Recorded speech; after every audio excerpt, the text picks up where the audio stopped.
Well, I'd like to begin with stating 2 Timothy 2 verse 10, one of the verses that encourages me most.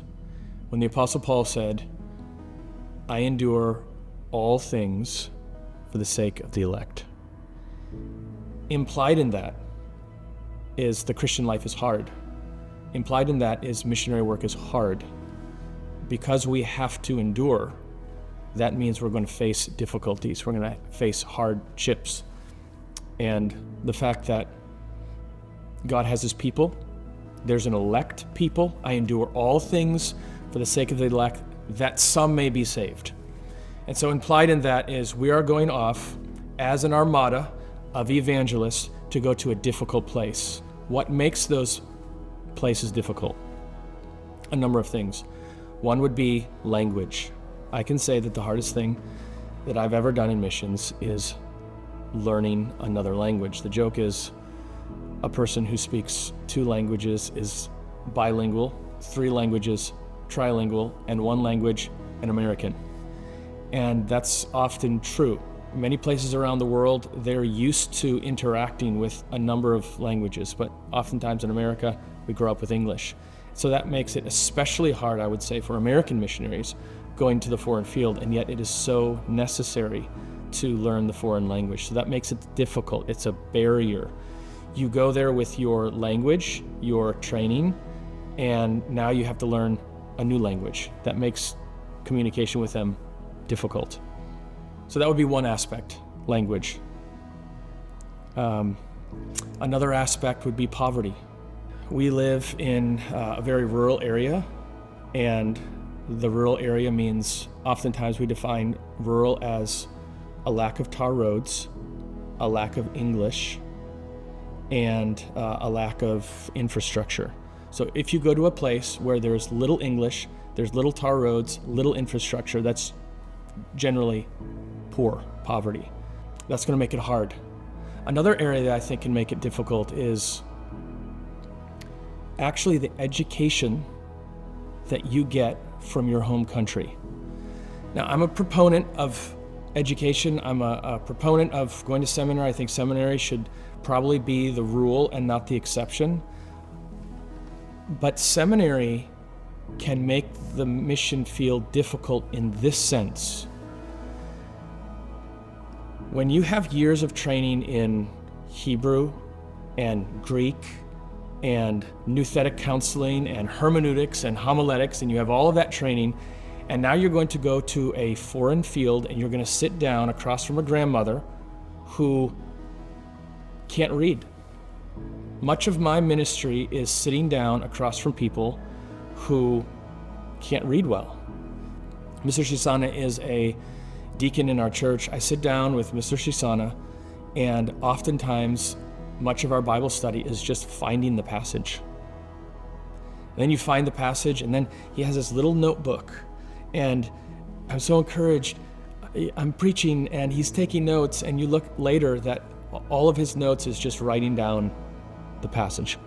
Mateo, it comes from Mateo, or it comes from Pisalema, or it comes from Shabutelo, and then he writes down the chapter and verse.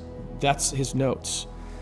Now, if you come from a particular setting, and you come from a particular educational background, and you come from a seminary, and you come with all of this education, it's going to be difficult not only ministering to that place, it's going to be difficult for you even to leave that place.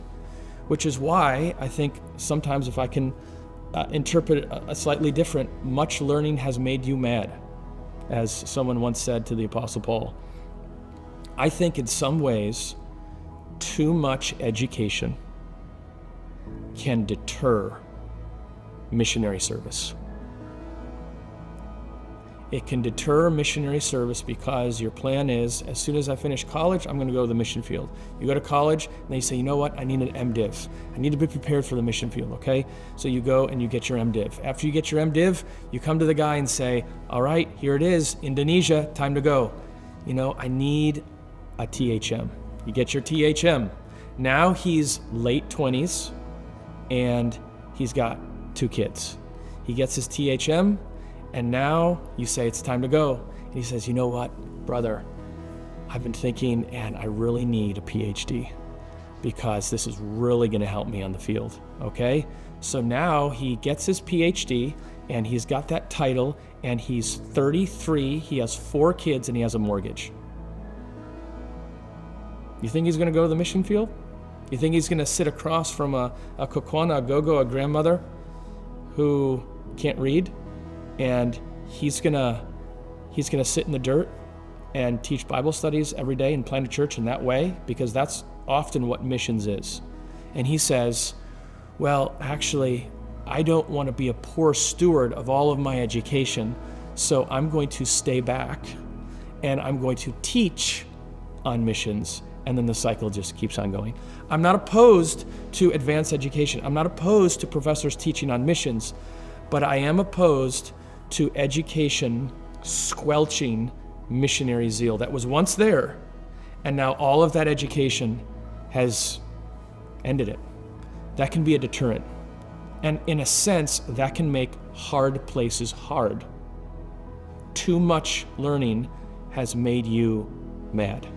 In that sense, too much learning has made you think incorrectly about what is needed for the foreign mission field. I think of John Paton. John Paton had a level of education. I think a lot of his education was family worship. And if you added up the educational hours, I think you can say that if you have consistent family worship, 30 minutes every morning, 30 minutes every evening, 5 days a week, 52 weeks a year, for 10 years of your life, if you add up those hours of instruction, that's 2 MDiv degrees by the time you're walking out the door to college. I think that's significant. So I would say language makes it difficult. I would say poverty makes it difficult.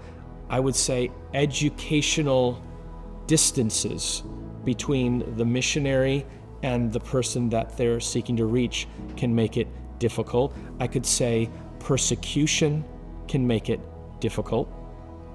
I could say government red tape can make it difficult. And let this be an encouragement a little bit to missionaries, because many missionaries today are going to read the biographies of the past, and they're going to see a certain level of trial that Carey, Ward, and Marshman faced because they didn't have Zoom and they didn't have Facebook and they couldn't communicate, and we say, well, I'm not really suffering.